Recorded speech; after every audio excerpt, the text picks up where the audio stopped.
Salve, salve, gente boa! Eu sou o professor Euclides, essa é a Escola Teófilos. Bem-vindos ao nosso canal. Hoje estamos na quarta lição sobre o estudo do livro do Êxodo. Terminamos a parte introdutória e vamos começar a leitura. Vamos começar a mergulhar neste universo, que eu posso dizer assim, mágico do livro do Êxodo. Então, hoje nós vamos fazer uma pequena introdução à leitura. Como a gente se comporta diante do livro do Êxodo. Lembro e agradeço a todos vocês que estão assistindo pela primeira vez o canal. Não deixe de se inscrever, deixar o seu gostei, o seu não gostei pra gente. E partilhe à vontade, partilhe com todos os colegas, amigos, grupo de estudo, enfim. Faça com que esse canal possa ir cada vez mais a mais pessoas. Também quero deixar aqui meu agradecimento a todos os nossos colaboradores do canal, aqueles que fazem de maneira formal, de maneira anônima, através do depósito bancário, do Pix, que está aqui embaixo, juntamente com o material dessa aula. Isso é muito importante. Depois que termina o vídeo, entrem aqui embaixo nas descrições do vídeo, você vai ver que tem um link. Esse link te leva para uma pasta onde tem o material. Esse material tem a bibliografia, tem as notas, tem um texto para que a gente possa estudar e você possa levar para o seu grupo de estudo, para o seu grupo de catequese. Então isso é muito importante. O livro do Êxodo, que nós vamos a partir de hoje entrar no texto do livro do Êxodo, ele é muito importante para a nossa meditação, e eu gostaria de trazer para vocês,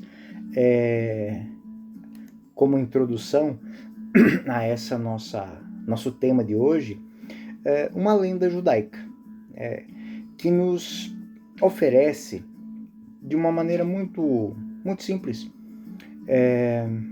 ferramentas para pensar. O texto tem até uma amável ironia na história da composição do livro do Êxodo. Ou seja, essa obra ela nasceu por volta de 150 depois de Cristo. E diz respeito a um rabino chamado Rabi Akiba. Ele escreveu esse texto. É uma lenda hebraica.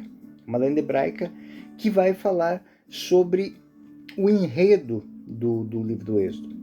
E eu gostaria que vocês prestassem atenção. Eu vou ler esse texto para os senhores dessa pequena história, essa lenda, para que a gente possa fazer algumas reflexões que serão muito importantes quando fizermos a leitura do texto. Esse texto, essa lição de hoje, é uma ferramenta, mais uma ferramenta para que a gente possa ler. Sim, vamos entrar no texto? Sim, vamos entrar no texto.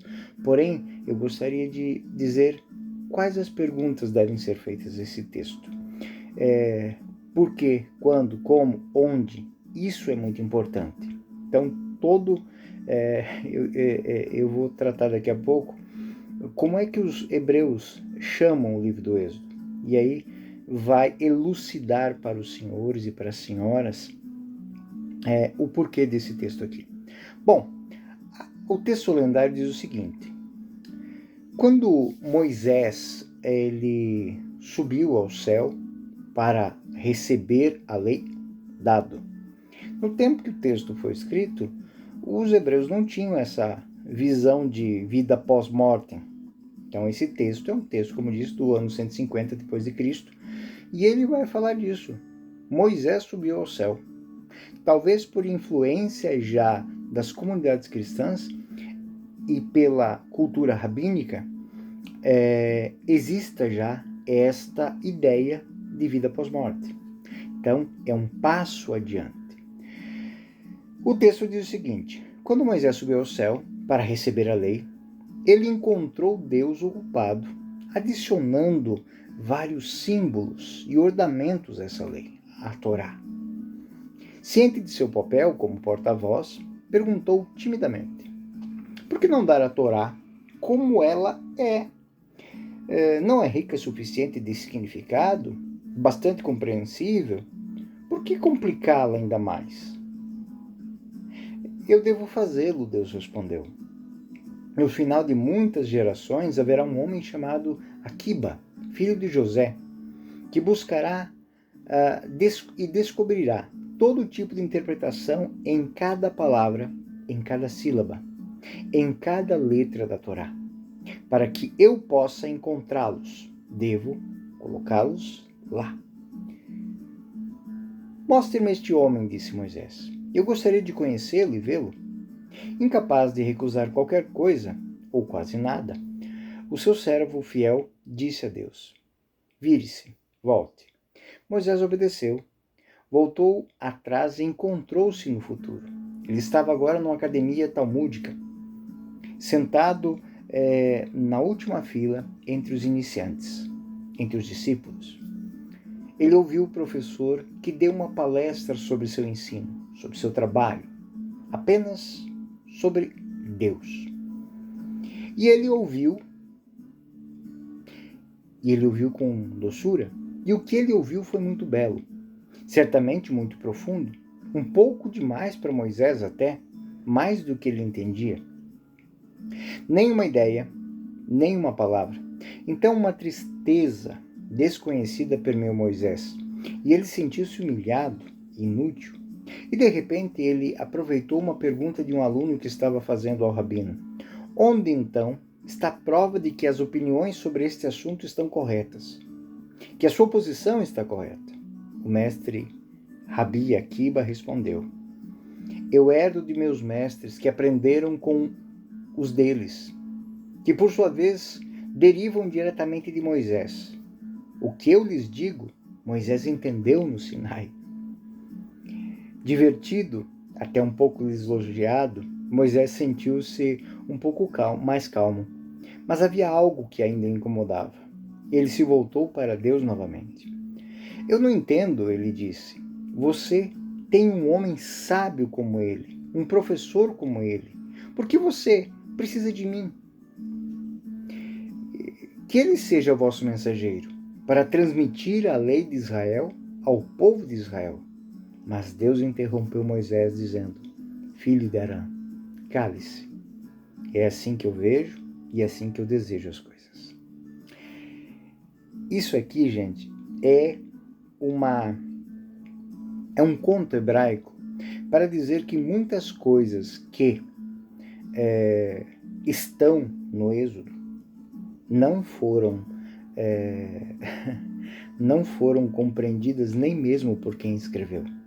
Esse conto delicioso, posso dizer, ele serve para exaltar a figura do Rabi Akiba, que foi escrito para isso, mas também nos permite entender e repensar um pouco da história do livro do Êxodo. E é por isso que eu coloquei esse texto. É um texto que vai iluminar a nossa mente durante a lição de hoje. O autor desse relato, ele quis dizer que Moisés, ele não entendia tudo como um professor. Ele não entendia tudo como um escriba, como um estudioso, séculos mais tarde.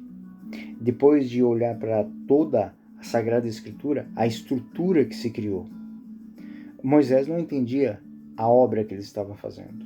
Então essa lenda midráshica, ela é uma maneira antiga de dizer que a obra cresceu, para significar que dos acontecimentos do Êxodo, as histórias, as tradições, as interpretações, surgiu um grande estudo, surgiu um grande conhecimento. Então, esse pequeno conto serve para introduzir o nosso estudo hoje. Ou seja, não basta somente a história, não basta somente as palavras, é necessário ter método. Desculpa. O que Moisés não possuía era método para entender o que Deus estava dizendo. O que os escribas construíram foi uma maneira de ler a história, de entender a história.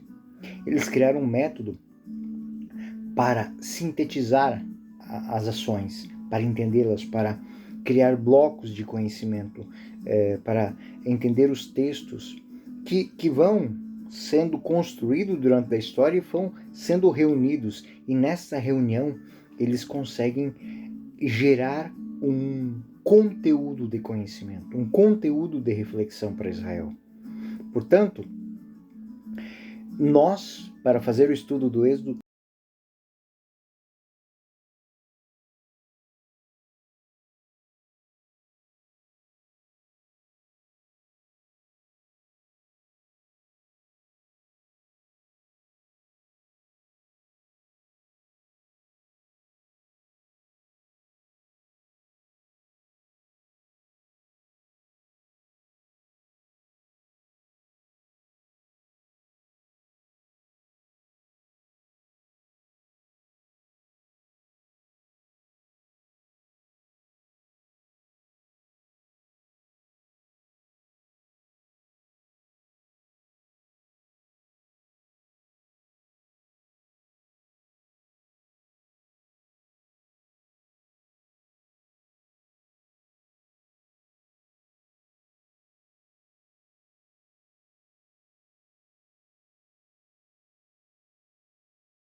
um sutil vínculo de unidade, mas continuam sendo ainda tribos nômades ou seminômades. São clãs de pastores que vivem, podemos dizer assim, ora aqui, ora lá, vivem sob tendas, mudam de casa, de lugar, de acordo com a situação. Ou seja, os motivos para esse povo estar aqui ou ali são fome, são rivalidades com outros grupos, são disputa por pasto para os seus rebanhos. Todas essas possíveis situações são determinantes e poderosas para entender e para gerar mudanças na vida desse povo. Lembramos que o povo de Israel tem origem no clã de Abraão. Abraão, Isaac, Jacó, os 12 filhos de Jacó, e que, como disse, por causa da fome, por causa da mudança de pasto e também por rivalidades de grupos que disputavam território com pouca alimentação, foram para o Egito. Foram buscar víveres, encontraram um descendente seu, um irmão seu, e estão no Egito. Por volta de 1700, essas populações, eu não estou falando do povo de Israel, da tribo de Israel, do clã abraâmico, eu estou falando de populações semíticas, porque não foram só os israelitas da família de José que foram para o Egito. Populações semíticas, elas foram para o Egito, eram chamados de povos ixos, e que pertenciam a um grupo étnico e que era muito importante dentro dos ixos, os israelitas, da tribo de Israel, Jacó. Essa situação, ela é uma situação que não é somente dos israelitas. Muitos semitas da Ásia, eles fizeram fortuna no Egito. O próprio relato bíblico que nós encontramos no capítulo de Gênesis 37 ao capítulo 50 vai mostrar isso. José, os filhos de Jacó, tinham tanto poder dentro, conseguiram fama, fortuna, que o próprio texto do livro do Gênesis vai mostrar que um hebreu, um israelita, um escravo, podemos assim dizer, se tornou vice-rei do Egito. Apesar de vir de uma tribo pobre, mas encontrou oportunidades e graças à situação particularmente favorável, ele se tornou o governante de Israel, do governante do Egito, e nesse papel o Egito chama para si todos os membros daquela família, daquele clã. Então, o Egito é uma terra fértil, é uma terra rica, bem organizada, civilizada, lá tem trabalho, tem comida. É boa. Ao contrário das outras terras habitadas por nômades e seminômades, que andando de um lado para outro, eles iam consumindo essas terras. Mas essas terras nas quais a terra de Harã, eram desertas, áridas, né? Então qualquer intempérie um pouco mais forte, mais agressiva, gerava fome. E essa fome, como eu acabei de dizer, fome, busca de pastos, disputas com outros grupos, fazia com que esses povos mudassem. Então é compreensível que muitos desses grupos desceram para o Egito para encontrar o quê? Não somente fama e fortuna, mas circunstâncias que permitissem a eles uma certa estabilidade. E essa é a motivação pelos quais os hebreus estavam lá. A maioria desses grupos, não só do povo de Israel, mas esses estrangeiros da Ásia, eles se colocaram na região, na zona do delta do Nilo, em direção mais ou menos à Península Sinaítica. Nos anexos aqui vocês vão encontrar um mapa do que eu estou dizendo, vai ficar mais claro para os senhores. Essa região que fazia fronteira com o deserto do Sinai, eles permitiu que esses pastores, estes habitantes, eles fossem entrando e se estabelecendo. E nesse estabelecimento, eles abraçam essas oportunidades de trabalhar nas obras, trabalhar nas funções que os egípcios chamavam de subalternas. Então, os egípcios não gostavam de trabalhar com gado, eles buscavam trabalhar e tinham os campos férteis nos crescentes do Nilo, né, usando da fertilidade que o próprio rio dava nas suas enchentes e nas vazantes, que faziam com que aquele limo então o crescimento, o entendimento desse povo era cuidar da agricultura. Então, os pastores, os nômades não eram, digamos assim, não tinham status dentro. E essas pessoas, exatamente por terem essa experiência, acabaram se tornando importantes dentro disso. Os Hyksos, eles dominaram mais ou menos até o século VII a.C., quando mais ou menos durante a dinastia a 18ª dinastia, ou 18ª dinastia, no tempo do faraó Amon, entre 1500 a 1558, esse faraó, ele destrói a capital, Ávares, na região do Delta, onde habitavam esses povos Hyksos, e faz uma expansão militar. Ele modifica o centro econômico, ele também modifica o centro político, e ele torna o Egito uma fonte, um povo que também buscava conquistar novas terras. Então, gera-se uma expansão militar. Então, o Egito, liderado a partir desse momento por grandes faraós, como Tutmose III, entre 483 e 450, consolida um grande império e estende esse império por regiões asiáticas até a região da Síria, atualmente. E esses séculos, eles fazem com que toda essa região esteja sob controle direto dos egípcios. Então, aqui é outra coisa para se entender. Não é que os hebreus viviam no Egito em si, mas em terras pertencentes ao Império Egípcio. E a questão religiosa que se levanta é que eram teocracias. Então, o faraó Amenhotep e Akhenaton, mais ou menos 1372 a 354, ele vai criar uma religião do Estado. Isso gerou para aqueles povos que viviam grandes problemas.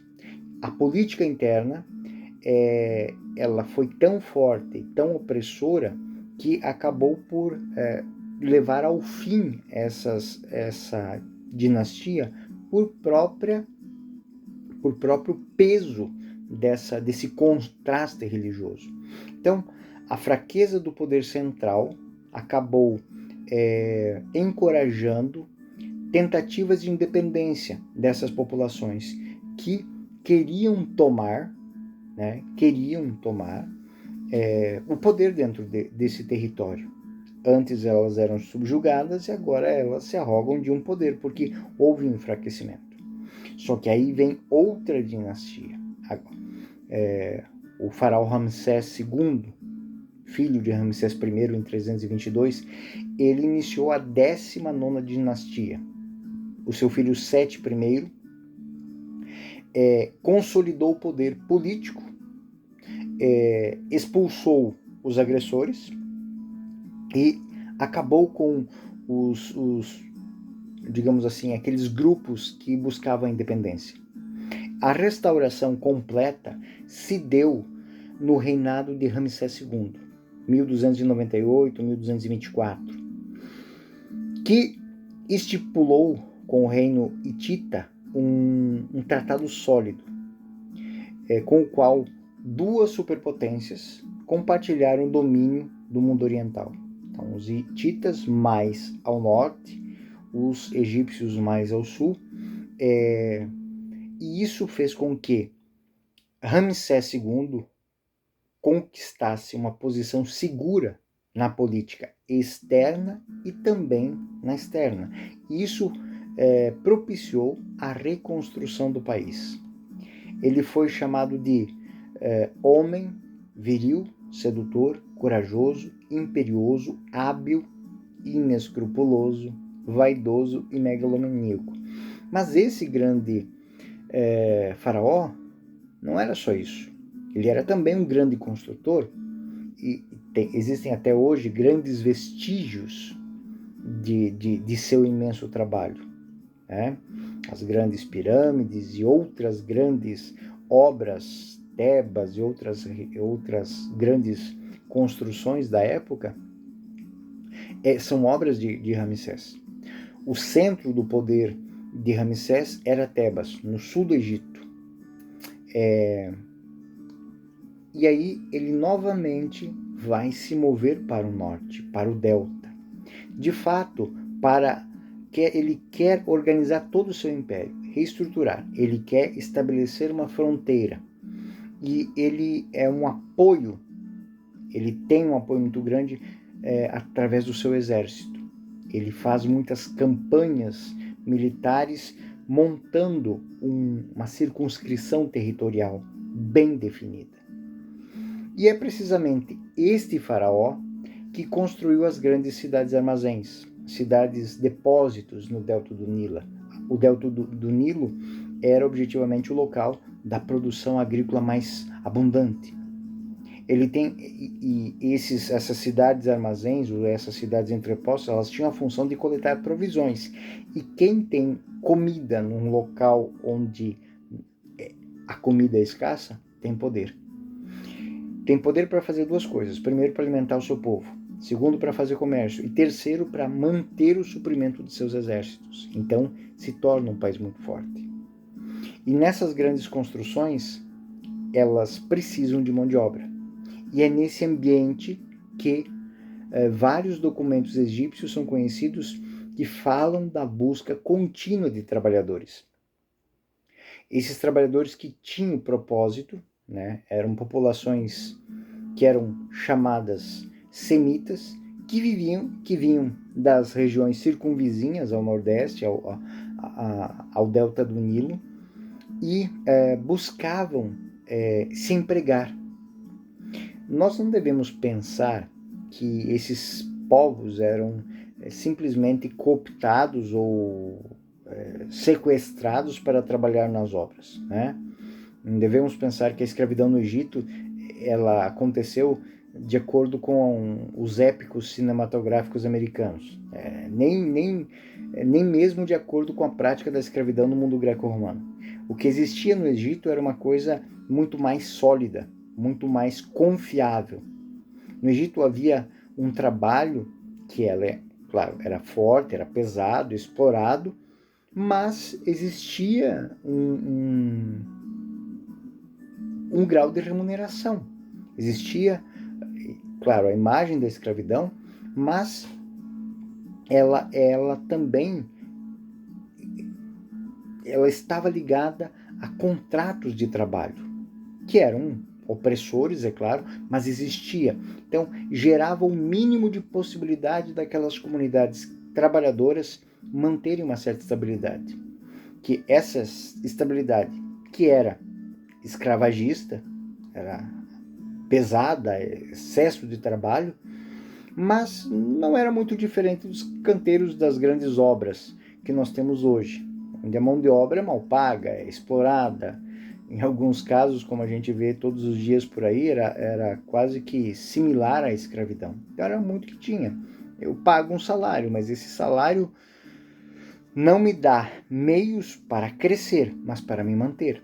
Então, existiam contratos de trabalho, havia um mínimo até porque grandes massas de população não poderiam fazer um trabalho tão grande se não tivessem algo que os beneficiasse no final de tudo isso. Então, esse trabalho árduo que era imposto aos israelitas era imposto exatamente pelo quê? Foi no reinado de Ramsés, mais ou menos pelo ano 1200, e historicamente eles se colocavam a esse serviço, estavam nesse serviço, porque não queriam voltar para sua terra. Não queriam voltar para sua terra por quê? Porque ali tinha comida, ali não tinha disputas com outros povos. Se nós pegarmos o livro do Gênesis, vamos ver que essas lutas tribais, elas eram extremamente fatigantes para esses povos. Então ali eles preferiam lutar todos os dias construindo algo e alcançando uma certa benesse, tanto que o texto depois vai nos falar sobre isso, saudades das cebolas do Egito, né? Então, pelo menos eles tinham comida. Então, esse mínimo, ele era o elemento pacificador desses povos que vinham trabalhar a regime de escravidão por algum tipo de benefício, mas o benefício maior que esses povos encontravam era uma certa estabilidade. Essa estabilidade ela era muito forte, e essa estabilidade gerava a escravidão. Então, os ancestrais desse povo que está no Egito no ano 1200, eles vieram para trabalhar de pastores, de agricultores, de copeiros, trabalharem nesse ambiente. Alguns fizeram fortuna. O próprio texto do livro do Gênesis vai dizer que José se tornou um governante, né? Muitos que estão agora trabalhando, empregados nos canteiros de construções, eles vinham da região pastoril, onde que tinham que andar de lá para cá, e se colocaram a serviço dessas construções.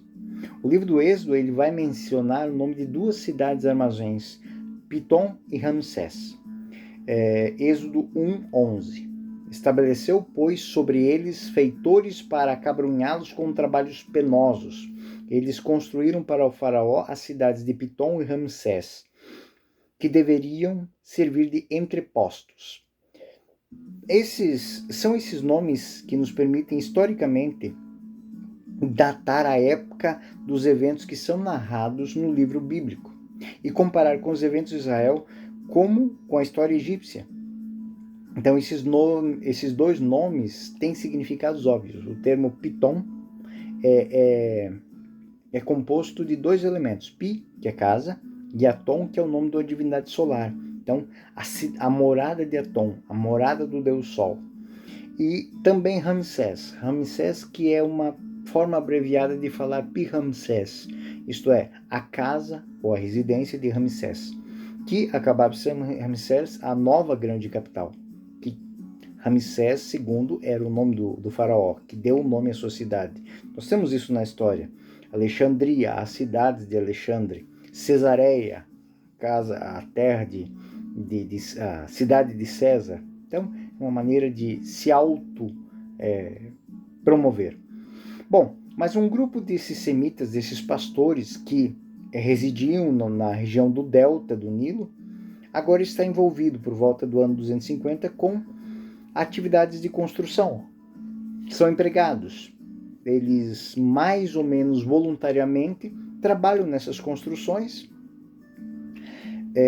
a serviço desse faraó, como disse, um grande construtor, e que quer construir, nos seus delírios de megalomaníaco, o império de Atom, o império do Deus Sol. Então, com o tempo, essa ocupação que era, no primeiro momento, voluntária, paga, tornou-se, digamos assim, uma forma de opressão pesada. E aí nós temos outra coisa para entender, o conto da opressão. E daqui vem a reconstrução histórica do ambiente em que os eventos bíblicos são colocados, um momento de opressão. Esse ponto devemos pensar muito bem e ter um cuidado muito grande para que, porque nós não temos registros ao vivo desse evento. Temos as histórias que foram narradas muito tempo depois. Temos histórias posteriores, isto é, as narrativas que são conhecidas, que constroem o livro do Êxodo, elas foram formuladas, elas cresceram quando a história do Êxodo já estava concluída. Então, são histórias recontadas, histórias formuladas. Então, o evento que marca essa história, a história desses homens, é um evento que se torna tradição. A tradição se torna uma história, a história se multiplica e aí elas formam a obra do Gênesis. O editor, que é aquele que vai pegar todas essas histórias que foram contadas muito tempo depois e vai compor os primeiros capítulos que nós consideramos dentro do tema de hoje, que é o capítulo 1 e o capítulo 2. O relato da opressão dos judeus é o primeiro tema do livro do Êxodo. Essa opressão dos judeus no Egito, ela foi escrita pelo menos 2 séculos após esses eventos. Mas esses dois primeiros capítulos, incluem textos escritos até mesmo 7 séculos depois. No entanto, não é aqui, não temos como fazer uma antologia, né? E o que temos no texto são um texto unitário. Não é uma antologia de textos que ora pega daqui, ora pega dali, e eles estão fragmentados. Existe pelo trabalho deste redator, existe um texto unitário. Então, havia de fato um único autor que reuniu todas estas tradições, essas maneiras de contar aquela história, a história da opressão. Repito, isso é muito importante. Não temos uma antologia desorganizada, mas existe um texto unitário, porque havia de fato um autor que reuniu várias tradições em diferentes momentos históricos, mas que deu uma unidade a esse texto. E aí vem as nossas perguntas para esse texto. Quem é que está contando isso? Quem é que está contando? Para uma abordagem correta dessa narração, é bom sempre a gente fazer essas perguntas. Quem é que está falando conosco? Isto é, quem que é o narrador da história que nós estamos lendo no livro do Êxodo? Certamente nós não vamos procurar um nome, um sobrenome, até porque é impossível de identificar. Mas nós vamos descobrir a existência de um autor, de um narrador, que dá unidade ao texto.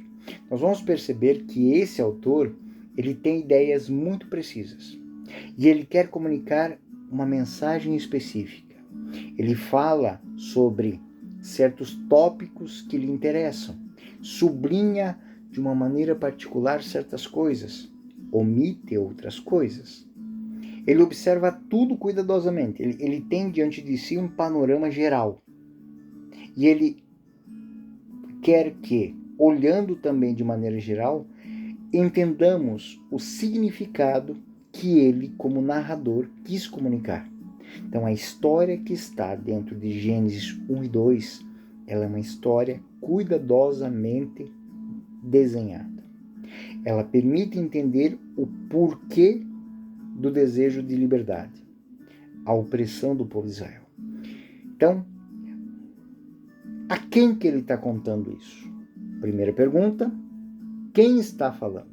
Segunda pergunta, e muito importante para a gente fazer essa compreensão, a segunda pergunta que nós devemos fazer é: a quem ele está contando isso? A quem isso é contado? A questão fundamental é, se quisermos reconstruir a história do nascimento literário de um texto, quando alguém escreve uma história, nós temos que entender que ele sempre a escreve para alguém. Para os seus contemporâneos ou para a posteridade. Certamente, o autor jamais escreve para os antepassados. O autor da primeira história, portanto, ele não pensou como destinatários os judeus oprimidos no Egito, mas aos contemporâneos do seu tempo e aqueles que vieram depois dele. Para quê? Para que eles revivessem, entendessem esses eventos. Porque aqueles que viveram os eventos não precisam da história, eles têm a memória delas. Deste modo, cada leitor ele se torna, dentro de um certo sentido, contemporâneo do autor. Uma vez que, através desse texto, se prolonga no tempo, mesmo depois de séculos e séculos, é como se eles estivessem mergulhados nos eventos quando os eventos acontecem. Isso é algo que o livro do Gênesis tem de uma maneira muito profunda mesmo.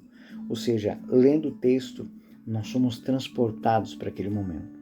Por isso que certas coisas que nós lemos dentro do livro do Êxodo nos impactam tanto. Nos impactam porque nos colocam naquela cena. Principalmente porque esses textos são textos que nós comumente vamos usar na liturgia, vamos usar no nosso dia a dia, nas nossas reflexões, nos nossos retiros espirituais, nos nossos momentos de deserto. Quando nos perguntamos onde é o nosso Horebe, quem é o nosso Egito, quem é o Mar Vermelho, quais são as pragas, tudo isso vem à nossa mente. O que esse autor que deu esse corpo, que escreveu aos seus contemporâneos ou os seus descendentes, o que ele quis dizer? O que ele disse de fato? A terceira pergunta é essa. Por que ele conta esta história desta maneira? Por que ele fala conosco sobre essas coisas? Como é que se pode falar sobre a opressão dos judeus no Egito? Por que ele usa esse tema? Por que ele pega esse tema como ponto de partida para isso? A resposta, embora seja geral, se aplica a todo esse relato bíblico, não só os 2 capítulos agora. Diz, e o que diz, ele diz para formar o leitor. Ele disse para construir o leitor de dentro para fora. Ele quer dar forma à mente dessas pessoas. Ele não quer informar, ele não quer dar conhecimento, ele quer formar. Ele quer que em cada palavra, em cada texto, exista uma reflexão. E essa reflexão leve uma compreensão. E essa compreensão construa um caráter, construa uma personalidade, porque ele não está falando para uma pessoa, ele está falando para um povo. E isso aqui para nós é muito importante, porque é o ponto decisivo. O autor está contando esses episódios porque ele quer comunicar ao seu leitor, contemporâneos ou descendentes, e também a mim e a você, uma formação. Ele não pretende informar, ele não quer dar data, ele não quer dar dados, notícias, curiosidades, não é essa a intenção. Tanto que o que eu estou dizendo aqui é sério, que o conjunto literário, os 5 pergaminhos, o Pentateuco, chamados em hebraico de Torá, isto é, instrução, de formação.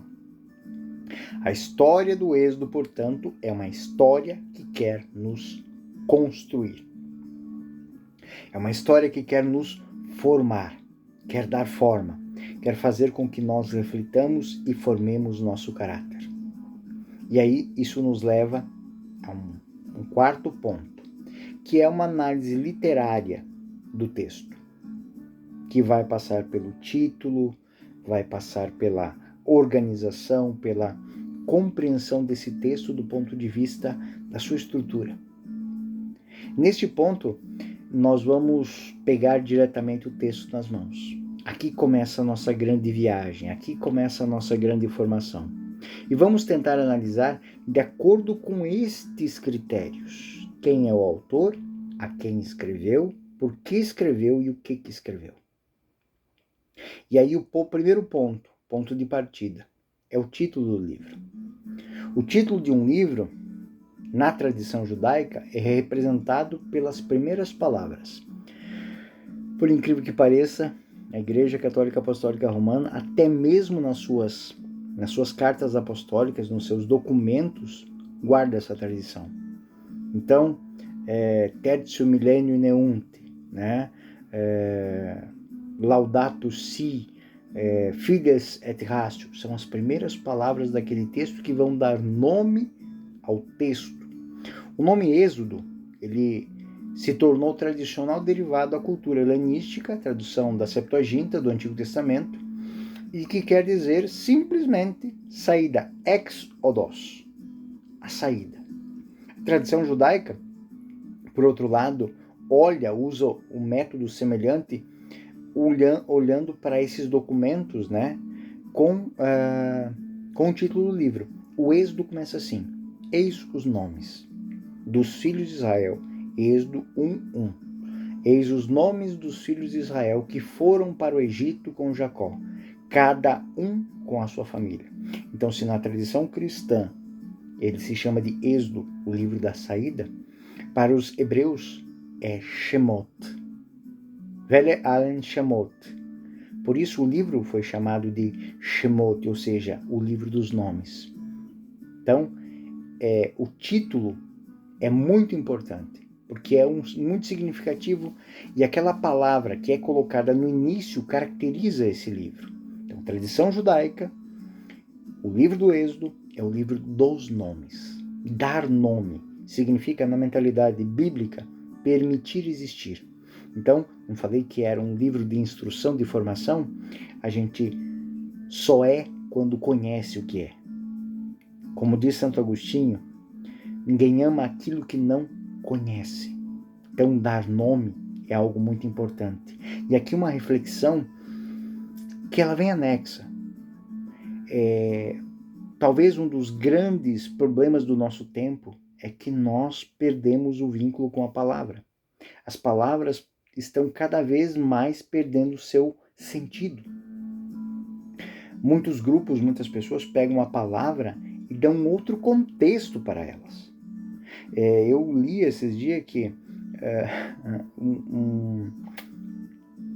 regimes de governo no mundo mudaram os caracteres da língua para que as palavras deixem de significar aquilo que significavam antes, para reescrever a história, para colocar fatos onde eles não aconteceram e contar histórias que não condizem com a realidade. Então, para o hebreu, isso é um atentado contra a razão, contra a existência. Dar nome significa, na mentalidade bíblica, permitir existir, fazer existir, no que está intimamente ligado com nascer. Então, dar nome, no caso aqui, de um povo, é gerar esse povo. Dar nome significa conhecer a realidade, entrar em relação com essa realidade. Tanto que os hebreus não falam Yahvé, porque dar nome, nomear é tomar posse. Ninguém toma posse de Deus. Então, quando um pai dá nome ao seu filho, ele está assumindo ele. Está dando vida e existência, dignidade. Deus disse, faça-se o homem. Depois, você se chama Adão e você se chama Eva. Deu dignidade, deu existência. A palavra dá determinação. Uma extrapolação aqui da minha cabeça. Os seres espirituais são designados pelo nome. Ou seja, o nome lhes dá dignidade, lhes dá existência. Miguel, quem como Deus? Gabriel, poder de Deus. Rafael, Deus cura. É a função deste anjo. A função desse ser espiritual está no seu nome. E o livro do Êxodo para os hebreus é um livro de nomes. Porque assim, os elementos essenciais da fé de Israel se encontram no seu nome. No início do livro, nós vamos encontrar: estes são os nomes dos filhos de Israel. Corresponde de uma forma paralela a um padrão que é frequentemente encontrado no livro do Gênesis, no esquema da Toledot, isto é, das gerações. No livro do Gênesis, toda vez que existia uma quebra de etapa, de Abraão para Isaac, de Isaac para Jacó, nós vamos ter sempre é uma genealogia. Essas listas de genealogia dizem que mudou a era, ou seja, é uma nova geração, é um novo momento. No livro do Gênesis, sempre que o narrador intervém na lista, com uma lista genealógica, ele faz porque está movendo para um novo período histórico. Então, o início do Êxodo representa, classicamente, como literário, a passagem do Gênesis para uma nova fase. Do livro dos inícios, do livro dos princípios para o livro dos nomes, para a existência. Termina a história dos patriarcas. A pré-história terminou. Começa a história de um povo. O povo começa a se tornar real. É uma nação. Esses homens dispersos estão nascendo como uma comunidade. Eles estão se tornando uma outra realidade, não mais tribos. Aqui está nascendo um povo. Então esse é o primeiro ponto. O nome do texto é muito importante para que nós façamos a nossa primeira reflexão. Primeiro, nossa reflexão sobre o livro do Êxodo está no próprio nome. É o livro dos nomes. É o livro da dignidade. É o livro do povo, da nação Israel. Como é que esse texto se divide? É a nossa segunda capacidade de reflexão. Os 2 primeiros capítulos, eles constituem uma unidade orgânica, isto é entendido porque eles estão ligados ao livro do Gênesis, eles são encerrados como eles fazem uma inclusão. É de fato um procedimento literário muito comum. A unidade das palavras, ou seja, a passagem que nós estamos falando aqui, considerando Êxodo 1:1 a 2:25, começa com a expressão os filhos de Israel, e ele vai terminar em Êxodo 2:25 com os filhos de Israel. Então essas palavras, elas delimitam o espaço desse tempo. Nós vamos no capítulo 1:1, 2:25, falar de que povo estamos falando. Os filhos de Israel. Começa citando Jacó, Êxodo 1:1, quem entrou no Egito com Jacó. E termina citando novamente, Êxodo 2:24. Deus se lembrou da aliança que fez com Abraão e com Jacó. Ele começa dizendo que é um rei que não tinha conhecido José e José se tornou o chefe do Egito. Ele não sabia. E termina dizendo, Deus sabia. Êxodo 1:8, Êxodo 2:25. No início nós vamos ter a morte de José sendo lembrada. E no final nós vamos lembrar a morte do faraó. Então, são essas marcações. Em Êxodo 1:6, nós temos a morte de José. Êxodo 2:23, a saída, nós temos a morte do faraó. O autor parece, portanto, ter um cuidado com detalhes. Criar nessas 4 referências um quadro fechado para toda a obra.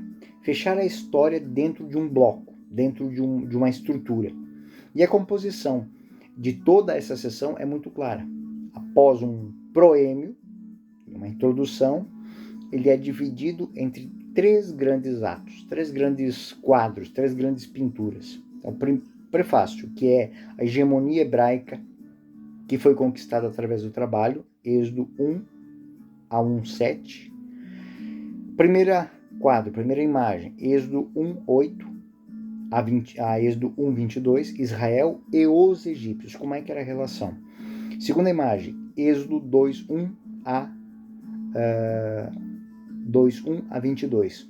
O nascimento e a escolha de Moisés. E aí a terceira imagem, Êxodo 2:23 a 25, Israel e Deus. A relação de Deus. Deus que vem buscar este povo. Deus que vem trazer este povo. Então, na próxima aula, nós vamos tratar disso. Nós vamos tratar desse texto. Esse texto que vai de Êxodo 1 a Êxodo 2:25, onde nós vamos ver a história, a hegemonia, o Israel e os egípcios, o nascimento de Moisés e a escolha de Israel e Deus. Então, esse será o tema da nossa próxima lição. Eu sou o professor Euclides, essa é a Escola Teófilos. Muito obrigado pela sua presença no nosso canal. Não deixe de se inscrever, de colocar o sininho para os novos vídeos que vão por aí. E muito obrigado pela sua participação. Fiquem com Deus. Até o nosso próximo vídeo. Aliás, uma feliz e santa Páscoa a todos.